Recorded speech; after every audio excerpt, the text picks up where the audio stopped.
स्वागत है आप सभी का। आज हम लोग क्लास 10th के साइंस का चैप्टर जैव प्रक्रम से बनने वाले सभी ऑब्जेक्टिव क्वेश्चन को पढ़ेंगे और इससे बनने वाले जितने भी प्रश्न हो सकते हैं सब पे गौर करेंगे। मैं उम्मीद करता हूं कि इस वीडियो को देखने के बाद इस चैप्टर से आपका एक भी प्रश्न इम्तिहान में नहीं छूटेगा। तो आइए शुरू करते हैं। इसमें सबसे पहला सवाल है कि कूटपाद किस में पाया जाता है। तो सबसे पहले समझते हैं कि कूटपाद क्या होता है। कूटपाद अमीबा में पाया जाता है और ये अमीबा का एक अंग है। इसको फॉल्स फुट कहा जाता है, झूठा पैर, जिसके मदद से अमीबा भोजन को इंटेक करती है, यानी कि अपने शरीर के अंदर लेती है। अब अमीबा के बारे में भी जान लेते हैं कि अमीबा एक कोशिकीय जीव है, यानी कि पूरा का पूरा इसका शरीर एक कोशिका से ही बना हुआ है। अमीबा में प्रजनन की जो प्रक्रिया होती है वो होती है द्विविभाजन। आपको याद रखना है कि अमीबा में प्रजनन की प्रक्रिया होती है द्विविभाजन होती है। और अमीबा किस प्रकार का प्राणी है, तो आपको याद रखना है ये प्राणी समभोजी है।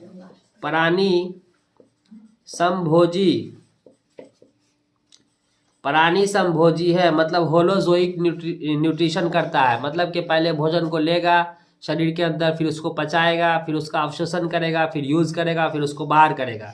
तो इस तरह के जीव को हम लोग कहते हैं प्राणी समभोजी। अमीबा में होता है द्विविभाजन द्वारा प्रजनन। अमीबा है एक कोशिकीय जीव, ठीक है। और अमीबा में होता है कूटपाद, किस चीज के लिए? भोजन को ग्रहण करने के लिए। तो ये 5 क्वेश्चन बन रहे। वीडियो थोड़ा लॉन्ग हो सकता है, लेकिन गारंटी है आपका एक भी प्रश्न नहीं छूटेगा इस चैप्टर से। अगले सवाल की तरफ चलते हैं। प्राणी संभोजी में आपको मनुष्य भी आता है, पैरामीशियम भी आता है, गाय भैंस बकरी ये सब भी प्राणी संभोजी है, होलोजोइक न्यूट्रिशन। अगले सवाल की तरफ चलते हैं कि प्रकाश संश्लेषण होता है। प्रकाश संश्लेषण कब होता है? रात में होता है, दिन में होता है? रात दिन दोनों में होता है, सुबह शाम? तो इसका आंसर क्या हो जाएगा? दिन में होता है, ठीक है। तीसरे सवाल की तरफ चलते हैं। क्लोरोफिल वर्णक का रंग कैसा होता है? तो दोस्तों क्लोरोफिल वर्णक का रंग होता है हरा, आपको याद रखना है। इसके साथ ही क्लोरोफिल का काम है कि सूर्य से आने वाली प्रकाश को ये अवशोषित कर लेती है, आपको यहाँ पे याद रखना है, ठीक है। चौथे सवाल की तरफ चलते हैं कि रक्त में आयरन की कमी से होने वाला रोग। हमारे रक्त में आयरन की अगर कमी हो जाएगी तो कौन सा बीमारी होगा? तो हमको होगा एनीमिया। एनीमिया जो है ये आयरन की कमी से होती है।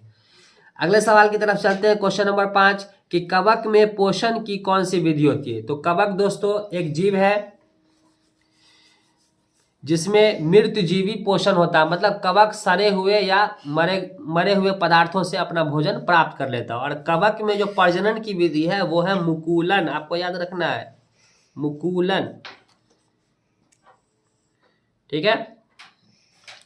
साथ ही साथ आप याद रखेंगे। अगले सवाल की तरफ चलते हैं कि ऑक्सिन क्या है। ऑक्सिन एक तरह का जो है यहाँ पे हार्मोन है और ये पादप हार्मोन है, आपको ये भी याद रखना है। सवाल कई बार आते हैं कि इनमें से पादप हार्मोन कौन है। तो ऑक्सिन एक पादप हार्मोन है, यहाँ पे सिर्फ हार्मोन होगा। और इसका काम क्या है? तो ये पौधे के ऊपरी भाग में पाया जाता है और ऊपरी भाग को डेवलप कराने का काम करता है। अगले सवाल पे चलते हैं। क्वेश्चन नंबर 7 कि मनुष्य में वृक्क संबंधित है। वृक्क को हम लोग इंग्लिश में किडनी कहते हैं। किडनी का रिलेशन है इनमें से कौन से क्रिया से? तो उत्सर्जन से है, ठीक है, आपको याद रखना है। और किडनी का जो आकार होता है सीम कह रहे हैं, ये सेम के बीज के जैसा होता है, सेम के बीज के जैसा होता है। और ठीक इसके ऊपर ग्रंथि होती है जिसका नाम है एड्रीनल ग्लैंड। कभी कभी सवाल ये भी पूछ लेता है कि वृक्क के ऊपर कौन सी ग्रंथि होती है? तो एड्रीनल ग्रंथि होती है, आपको याद रखना है, एड्रीनल ग्रंथि, ठीक है, ये वृक्क के ऊपर होती है। अगले सवाल पे चलते हैं कि स्वपोषी पोषण के लिए आवश्यक है। तो देखिए स्वपोषी पोषण कौन करता है? पेड़ पौधे, हरे पौधे करते हैं। और इसके लिए जरूरी है कार्बन डाइऑक्साइड, क्लोरोफिल, सूर्य का प्रकाश, तीनों के तीनों जरूरी है। तो इसका आंसर हो जाएगा सभी, डी। क्वेश्चन को उलट के भी पूछा जा सकता है कि प्रकाश संश्लेषण के लिए क्या क्या चीज की जरूरत पड़ती है? तो इसका भी आंसर हो जाएगा सभी, ठीक है। क्वेश्चन नंबर 9 पे चलते हैं कि प्रकाश संश्लेषण की क्रिया में ऑक्सीजन बाहर निकलता है किससे? जल से, कार्बन डाइऑक्साइड से, ग्लूकोज से, डिक्टोजोन से, किससे? तो इसका राइट आंसर होगा जल से। बहुत अच्छा सवाल है। प्रकाश संश्लेषण की प्रक्रिया में जब सूर्य की किरणें अवशोषित कर ली जाती है क्लोरोफिल के मदद से, तो यहाँ पे क्या होता है? एक रिएक्शन होता है जिसको हम लोग कहते हैं लाइट रिएक्शन। क्या कहते हैं? लाइट रिएक्शन कहते हैं। तो इसमें जल को तोड़ा जाता है, जल के अणुओं को तोड़ा जाता है लाइट की मदद से, और जल टूटने के बाद देती है ऑक्सीजन।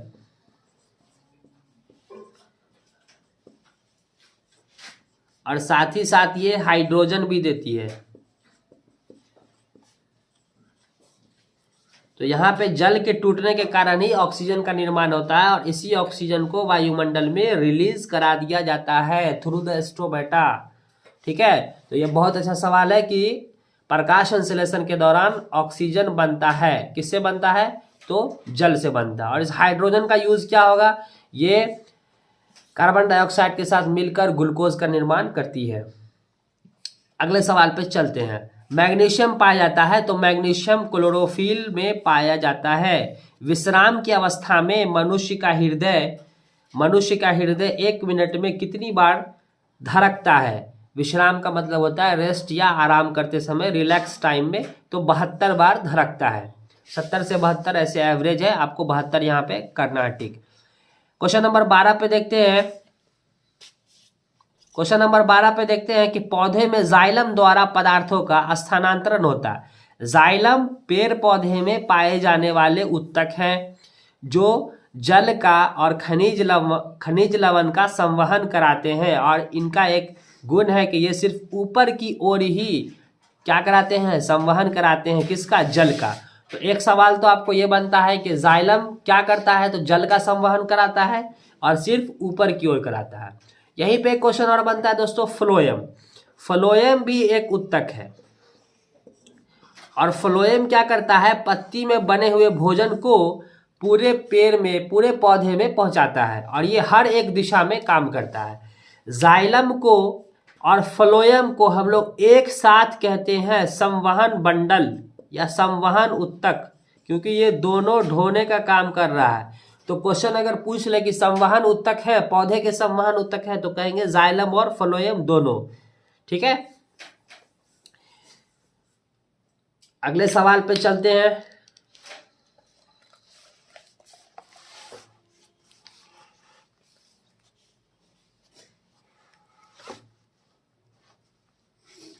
अगले सवाल पे चलते हैं, क्वेश्चन नंबर 13।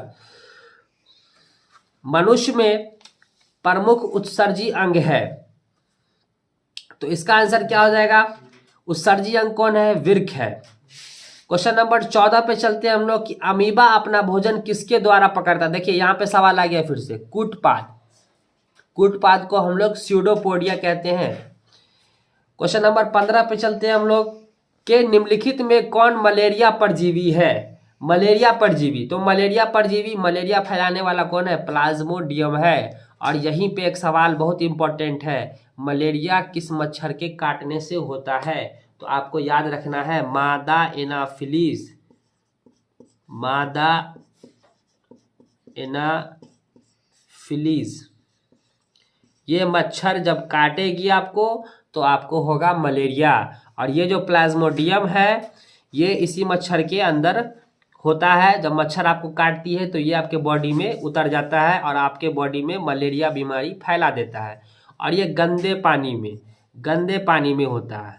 कई बार ये सवाल आ जाता है कि किस तरह के पानी में मलेरिया मच्छर पनपता है, तो गंदे पानी में। डेंगू के बारे में आपको पता होगा कि डेंगू मच्छर साफ पानी में होता है। ठीक है, साथ ही साथ आपको प्लाज्मोडियम से एक क्वेश्चन और बनता है कि प्लाज्मोडियम जो है इसमें किस तरह का प्रजनन होता है? तो आपको याद रखना है बहुविभाजन होता है। बहुविभाजन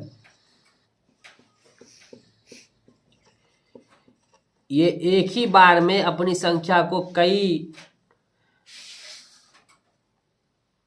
गुना बढ़ा सकते हैं। ठीक है, तो इसको कहते हैं हम लोग बहुविभाजन, इंग्लिश में कहते हैं मल्टीपल फिजन। अगले सवाल की ओर चलते हैं।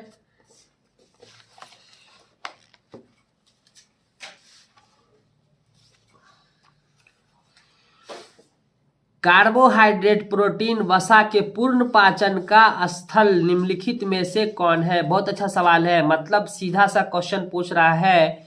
इसी को अगर हम पूछ ले कि भोजन की यानी कि पाचन की प्रक्रिया कहाँ पूर्ण होती है, कंप्लीट होती है, तो क्या होगा इसका आंसर? छोटी आंत। छोटी आंत में यहाँ पे एक पार्ट दिया है क्षुद्रांत, या आपको छोटी आंत याद रखना है। यहीं पे एक सवाल आता है कि भोजन का पाचन कहाँ से शुरू होता है, तो आपका आंसर होगा मुख से ही, माउथ से ही शुरू हो जाता है।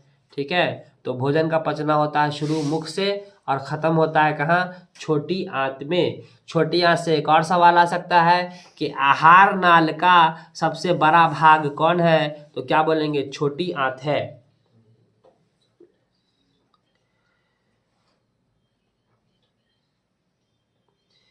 इसी से एक और सवाल आता है, देखिए छोटी आंत के बाद एक पार्ट है जिसका नाम है बड़ी आंत। बड़ी आंत में पाचन की क्रिया तो नहीं होती है, लेकिन यहाँ पे होता है अवशोषण। यहाँ पर अवशोषण होता है, और अवशोषण होता है किसका? जल का और लवण का।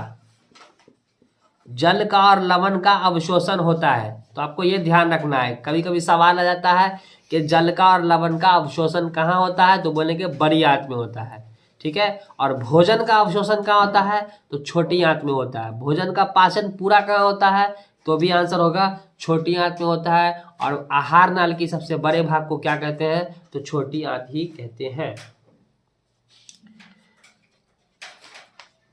अगले सवाल पे चलते हैं। हमारे शरीर में कौन सा हार्मोन कार्बोहाइड्रेट, प्रोटीन तथा वसा के उपापचय का नियंत्रण करता है? कार्बोहाइड्रेट, प्रोटीन और वसा के उपापचय का नियंत्रण करता है, तो इसका सही आंसर होगा थायरॉक्सिन। और थायरॉक्सिन हार्मोन जो है ये थायराइड ग्लैंड से, थायराइड ग्रंथि से निकलती है। ये भी सवाल आता है कि थायरॉक्सिन हार्मोन कौन से ग्रंथि से निकलती है, तो थायराइड ग्रंथि से निकलती है। कहाँ होता है ये? हमारे गले में होता है। और साथ ही साथ आपको याद रखना है कि थायराइड ग्रंथि को थायरॉक्सिन हार्मोन बनाने के लिए आयोडीन की ज़रूरत होती है। अगर हमारे भोजन में या हमारे शरीर में आयोडीन की कमी हो जाएगी तो हमें होगा क्या? हमारा थायराइड ग्रंथि फूल जाएगा, जिस कंडीशन को हम लोग कहते हैं घेघा। क्या कहते हैं? घेघा कहते हैं। तो सवाल ये भी आता है कि आयोडीन की कमी से कौन सी बीमारी होती है, तो घेघा होती है। थायराइड ग्रंथि से कौन सा हार्मोन निकलता है? थायरॉक्सिन। थायरॉक्सिन का काम क्या है, तो यह कार्बोहाइड्रेट, प्रोटीन और वसा का उपापचय को कंट्रोल करता है, नियंत्रित करता है। अगले सवाल पे चलते हैं, क्वेश्चन नंबर 19। श्वसन किस प्रकार की रासायनिक अभिक्रिया है? तो देखिए श्वसन के दौरान ऑक्सीजन ली जाती है और ऑक्सीजन की मदद से ग्लूकोज को तोड़ा जाता है, और ग्लूकोज के टूटने से यानी ऑक्सीकरण से बनता है जल, कार्बन डाइऑक्साइड, और साथ ही साथ एटीपी के फॉर्म में ऊर्जा निकलती है। ठीक है, तो जिस भी वैसी रासायनिक अभिक्रिया जिसमें ऊर्जा निकलती है या ऊष्मा के रूप में या किसी अन्य रूप में, तो उसको हम लोग कहते हैं क्या? उसे हम लोग कहते हैं ऊष्माक्षेपी अभिक्रिया। ठीक है, या ऊष्माक्षेपी अभिक्रिया या रिएक्शन कह सकते हैं। तो श्वसन किस प्रकार की रासायनिक अभिक्रिया है, तो ऊष्माक्षेपी अभिक्रिया है, आपको याद रखना है। इसके बाद सवाल है, किस पौधे में रंध्र अनुपस्थित होता है? रंध्र मतलब स्टोमाटा। पौधे की पत्तियों में माइक्रोस्पोर्स होते हैं, बहुत छोटे छोटे छिद्र होते हैं जो नहीं दिखाई देते हैं ऐसे जनरली, उसको हम लोग स्टोमाटा कहते हैं। यहीं से गैसों का आदान प्रदान होता है।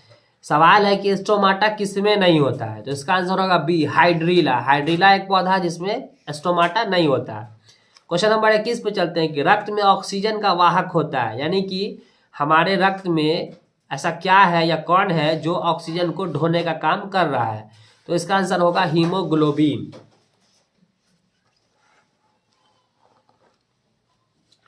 हीमोग्लोबिन। हीमोग्लोबिन से रिलेटेड और भी कुछ क्वेश्चन है जो हम लोग जान लेते हैं। कि सवाल है कि रक्त का रंग लाल क्यों होता है? रक्त का रंग लाल होता है किसके कारण? तो हीमोग्लोबिन के कारण ही रक्त का रंग लाल होता है। बहुत इंपॉर्टेंट सवाल है ये। इसके बाद आपको सवाल पूछ सकता है कि ये हीमोग्लोबिन जो है ये कहाँ पाया जाता है, तो आरबीसी में पाया जाता है, ये भी आपको याद रखना है। और ये जब ऑक्सीजन से मिलता है तो क्या बनाता है, तो ये ऑक्सी हीमोग्लोबिन बनाता है। तो ये सब क्वेश्चन आपको बहुत इंपॉर्टेंट है, याद रखना है। साथ ही साथ आप याद रखिए कि हीमोग्लोबिन में जो ग्लोबिन है ये बना होता है, ये एक लौह युक्त प्रोटीन होता है, यानी आयरन से बना हुआ प्रोटीन होता है। तो अगर शरीर में आयरन की कमी होती है तो आपको होता है एनीमिया की बीमारी, एनीमिया रोग हो जाता है आपको, आयरन की कमी से होती है एनीमिया। इस सवाल को ट्विस्ट किया जा सकता है कि रक्त में हीमोग्लोबिन की कमी से कौन सी बीमारी होती है, दोस्तों सेम आंसर होगा एनीमिया। आयरन की कमी से भी एनीमिया और हीमोग्लोबिन की कमी से भी एनीमिया, तो याद रखेंगे। अगले सवाल पे चलते हैं।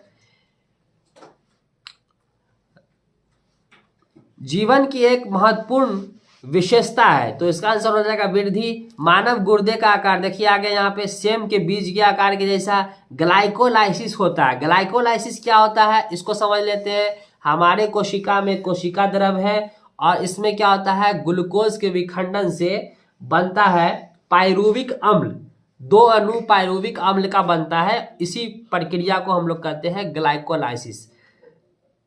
सवाल है कि कहाँ होता है ग्लाइकोलाइसिस, तो कोशिका द्रव में। क्या होता है आप समझ गए कि ग्लूकोज के टूटने से 2 अणु जो है पायरुविक अम्ल का बनता है, इसी को कहते हैं ग्लाइकोलाइसिस। अगले सवाल पे चलते हैं।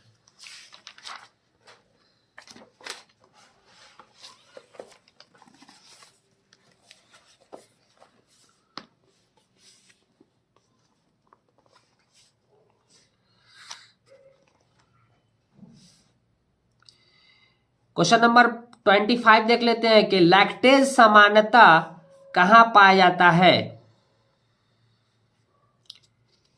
पेज एक्स्ट्रा पलटा गया।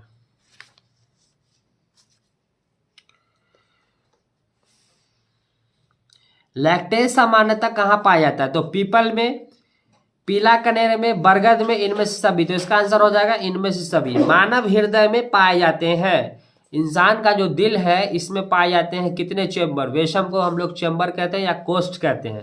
तो इंसान के हार्ट में 4 चेम्बर होता है, तो 4 वेशम इसका आंसर हो जाएगा। हार्ट से जुड़े हुए कुछ और भी सवाल है जो आपको याद रखना है कि हार्ट जो है, हमारा दिल जो है एक स्पेशल तरह के मांसपेशी का बना होता है जिसको हम लोग कहते हैं कार्डियक मसल।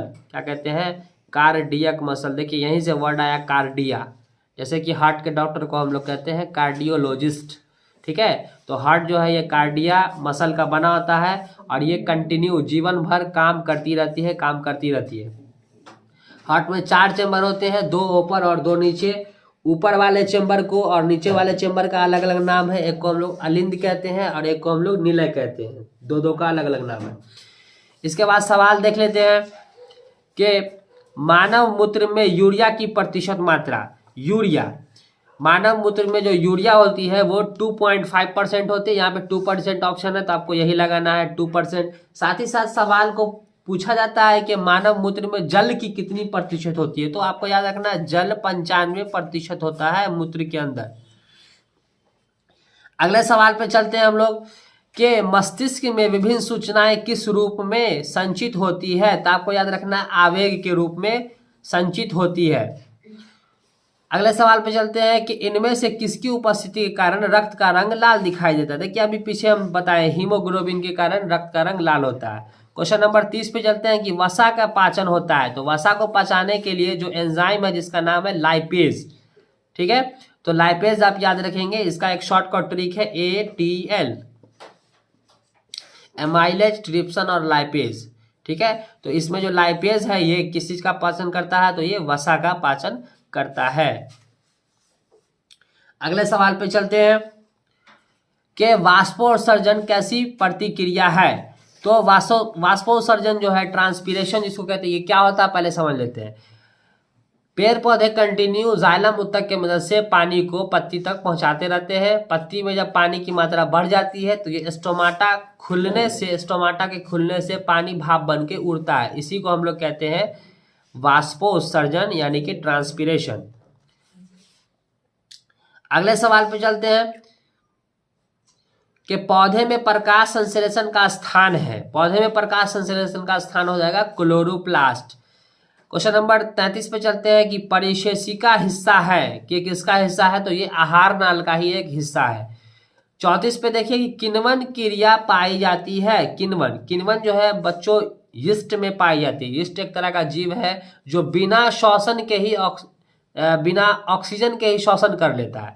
इसी क्रिया को हम लोग कहते हैं किण्वन या अनॉक्सी श्वसन या अवायवीय श्वसन। तो ये किस में होता है, यीस्ट में होता है। इसके दौरान 2 एटीपी ऊर्जा का निर्माण होता है, 2 एटीपी। ये भी बहुत इंपॉर्टेंट क्वेश्चन है कि सबसे पहला तो कि अनाक्षी श्वसन या अवायवीय श्वसन या किण्वन ये किस में होता है, तो यीस्ट में होता है। इसके दौरान कितने एटीपी की उत्पत्ति होती है, तो 2 एटीपी की, और साथ साथ क्या बनता है, तो कार्बन डाइऑक्साइड बनता है, और इसके अलावा बनता है इथेनॉल। क्या बनता है, इथेनॉल भी बनता है। तो ये प्रोडक्ट है अवायवीय श्वसन का, बहुत इंपॉर्टेंट क्वेश्चन है। तो इसके बाद हम लोग देखते हैं क्या सवाल है। भोजन का मुख्य रूप से अवशोषण होता है। तो देखिए भोजन का जो अवशोषण होता है वो छोटी आंत में होता है, और छोटी आंत का पार्ट है इसमें इलियम। तो इलियम हो जाएगा इसका राइट आंसर, आपको याद रखना है। छोटी आंत में भोजन का अवशोषण भी होगा और पाचन भी पूरी तरह से कंप्लीट होगा। क्वेश्चन नंबर 36 पे चलते हैं। प्रकाश संश्लेषण की क्रिया में उत्पन्न होता है, क्या उत्पन्न होता है, तो कार्बोज या फिर प्रकाश संश्लेषण का जो मेन प्रोडक्ट है, मुख्य उत्पाद है, वो है ग्लूकोज, आपको याद रखना है। 37 पे चलते हैं। ट्रैकिया किस जीव का श्वसन अंग है। कई तरह के जीव होते हैं जो अलग अलग अपने शरीर के अंग से सांस लेने का काम करते हैं, जैसे कि हम लोग लंग्स से लेते हैं, मछलियाँ गलफड़े से लेती है। उसी तरह ट्रैकिया की मदद से कौन श्वसन करता है, तो इसका आंसर होगा कॉकरोच। सांस लेने और छोड़ने को क्या कहते हैं, तो श्वासोच्छ्वास कहते हैं। सांस लेने और छोड़ने को श्वासोच्छ्वास श्वासोच्छ्वास कहते हैं। इसको इंग्लिश में बच्चों कहा जाता है ब्रीदिंग। इसको इंग्लिश में ब्रीदिंग कहा जाता है, आपको याद रखना है। सांस लेना और सांस छोड़ना, देखिए ब्रीदिंग में और रेस्पिरेशन में अंतर है। हम लोग वायुमंडलीय ऑक्सीजन को लेते हैं, कार्बन डाइऑक्साइड को छोड़ देते हैं। इसको हम लोग कहते हैं सांस लेना यानी ब्रीदिंग, या इसको कह सकते हैं ये श्वासोच्छ्वास, ठीक है। और रेस्पिरेशन या श्वसन ये अलग प्रोसेस है। इसमें क्या होता है, ऑक्सीजन की मदद से ग्लूकोज को तोड़ने का काम होता है, ये हमारे सेल में होता है। तो ये एक अलग चीज है और ये एक अलग चीज है, तो इसमें कंफ्यूज नहीं होना है। 29 नंबर पे चलते हैं।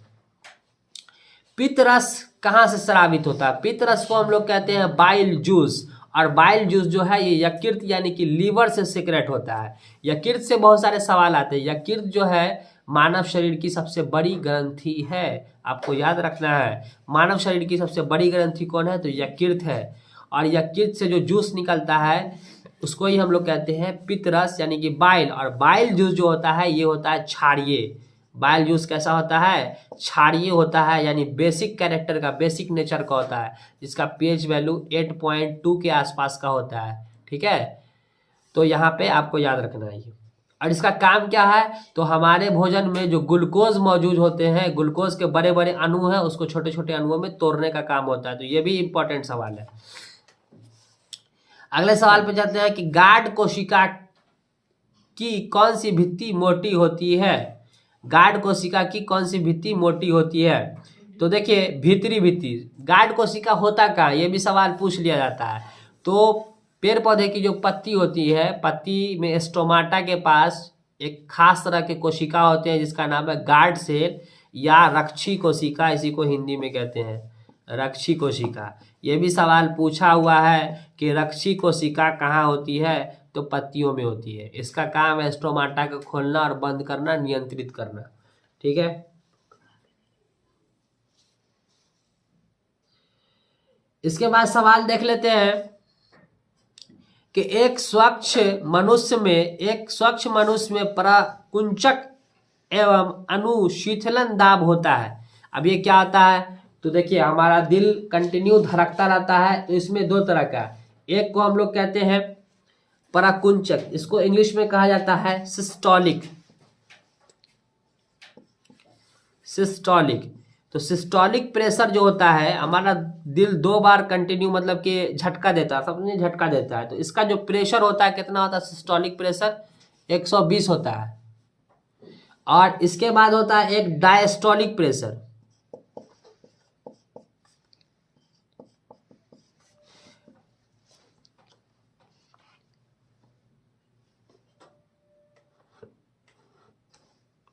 डायस्टोलिक प्रेशर होता है ये होता है 80।